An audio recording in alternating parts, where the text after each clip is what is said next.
и рады, что СХ-Печать, и Лус-Медиа, и мы вместе со всеми республиканскими изданиями тоже проходим очередную перезагрузку. Ждем, конечно, новых знаний, которые помогут нам стать более интересными для читателей.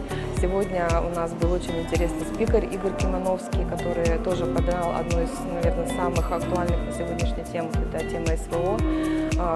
Когда приезжают такие люди, и ты общаешься напрямую, это непосредственно сказывается, конечно, на и твоем мировоззрении, и на том, каким образом ты будешь подавать информацию людям.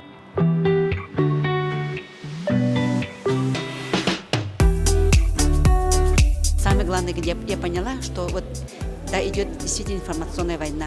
И мы, вот, которые редактора и журналисты, должны быть готовы к этому. И роль наша очень важна, чтобы донести людям, что идет вообще, какие вот эти события должны правильно донести.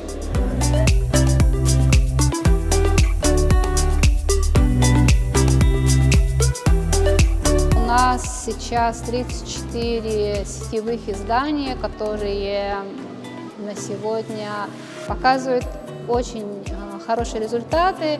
У нас читатели в каждом районе читают не только бумажную газету, но и сетевое издание, плюс социальные сети для очень оперативной информации. Но и газеты мы сохраняем их, развиваем. В этом году они у нас получат новое лицо, новый дизайн в каждой районной редакции, и читатель получит их в новом красивом видоизмененном виде.